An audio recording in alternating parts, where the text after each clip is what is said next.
लोग ये क्यों नहीं सीखते कि अमीर कैसे होते हैं? नंबर 1, कहीं पर भी ये सिखाया नहीं जाता है।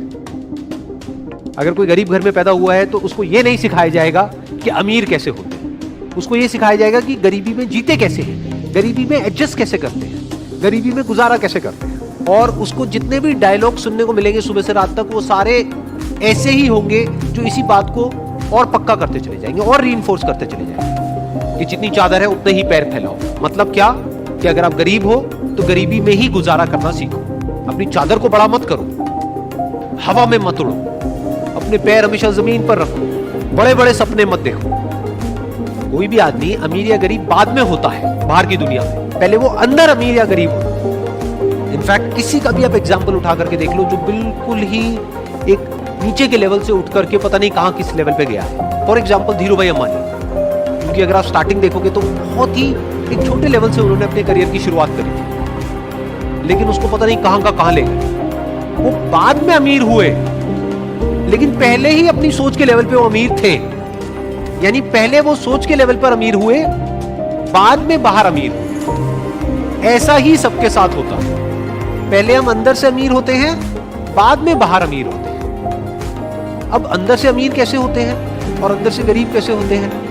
अगर अंदर ऐसे थॉट्स हमारे माइंड में जाएंगे जिसको हम एक्सेप्ट कर लेंगे, जो थॉट्स हमको आगे नहीं बढ़ने देते हैं, तो वो हमको गरीबी की तरफ ले जाएंगे। और कुछ ऐसे थॉट्स होते हैं जहां से आपका दिमाग खुलता है और आप कहते हो कि अच्छा ये पॉसिबल है कि ये आदमी मेरे से भी एक नीचे वाले लेवल से उठ करके इस लेवल पे पहुंच गया, इसका मतलब इसके लिए पॉसिबल है तो मेरे लिए भी पॉसिबल है।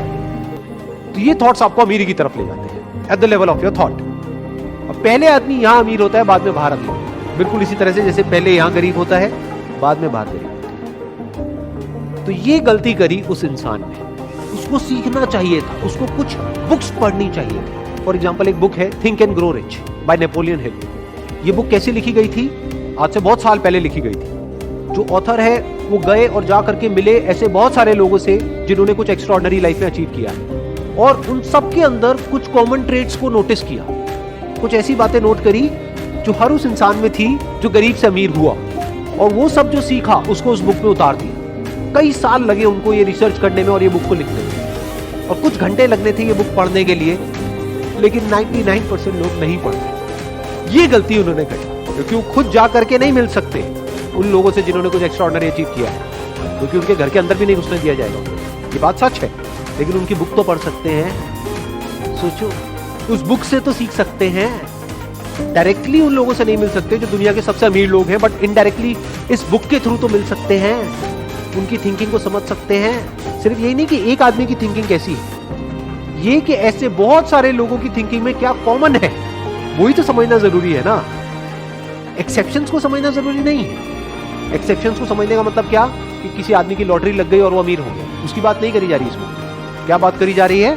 बिल्कुल ही एक नीचे के लेवल से शुरू किया और पता नहीं कहां पहुंच गए, ये कहा जा रहा है उस बुक में। ऐसी और भी बहुत सारी बुक्स हैं जो लिखी जा चुकी है। अगर कोई आदमी इन सारी बुक्स को पढ़े, एक बात तो पक्की है कि उसकी थिंकिंग चेंज हो, अंदर से उसकी थॉट प्रोसेस चेंज हो जाएगी। And you can say that half of the job is done once the thought process is changed. आधा काम हो गया, अब बाकी आधा काम उसको खुद करना है। यानी सिर्फ थिंकिंग से भी तो कुछ नहीं होता है ना। ये बुक को पढ़ लिया, ठीक है, थिंकिंग के लेवल पे वो पता नहीं क्या बन गया, बट प्रैक्टिकली तो एक्शंस लेने ही पड़ेंगे ना। प्रैक्टिकली रिस्क लेना पड़ेगा, प्रैक्टिकली बहुत कुछ करना पड़ेगा, वो तो उसी को करना है।